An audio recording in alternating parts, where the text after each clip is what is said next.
Common natures consider all noble, magnanimous feelings inexpedient, and therefore, first of all, incredible. They blink when they hear of such things and seem to feel like saying, "Surely there must be some advantage involved. One cannot see through everything."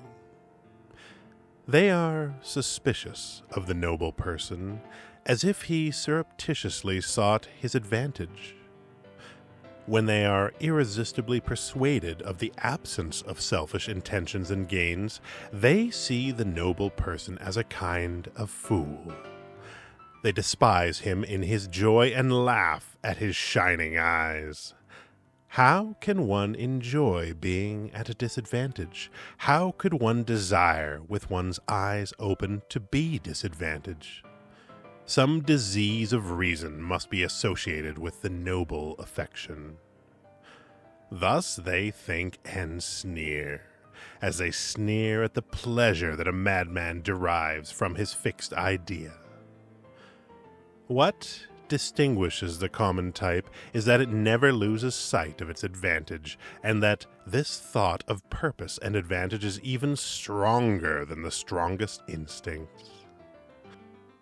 Not to allow these instincts to lead one astray, to perform inexpedient acts. That is their wisdom and pride. Compared to them, the higher type is more unreasonable.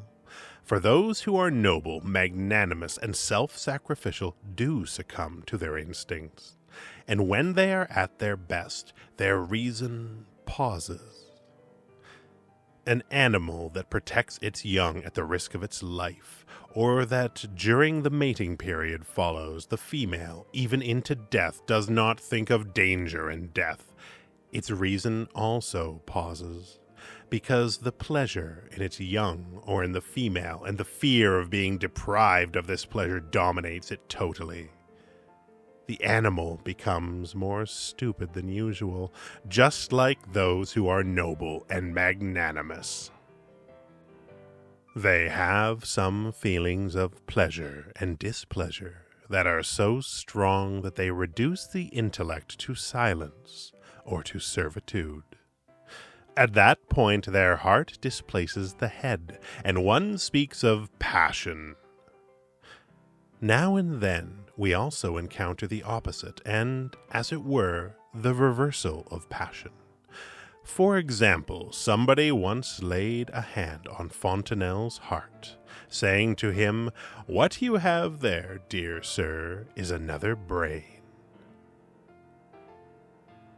The unreason or counter-reason of passion is what the common type despises in the noble, especially when this passion is directed towards object whose value seems quite fantastic and arbitrary. One is annoyed with those who succumb to the passions of the belly, but at least one comprehends the attraction that plays the tyrant in such cases. But one cannot comprehend how anyone could risk his health and honor for the sake of a passion for knowledge. The taste of the higher type is for exceptions, for things that leave most people cold and seem to lack sweetness. The higher type has a singular value standard. Moreover, it usually believes that the idiosyncrasies of its taste is not a singular value standard. Rather, it posits its values and disvalues as generally valid, and thus becomes incomprehensible and impractical. Very rarely does a higher nature retain sufficient reason for understanding and treating everyday people as such. For the most part, this type assumes that its own passion is present, but kept concealed in all men, and this belief even becomes an ardent and eloquent faith.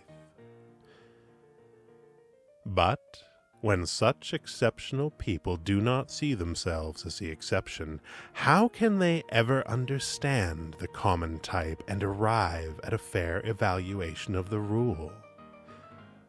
Thus they, too, speak of folly, inexpediency, and fantasies of humanity, stunned that the course of the world should be so insane, and puzzled that it won't own up to what is needful.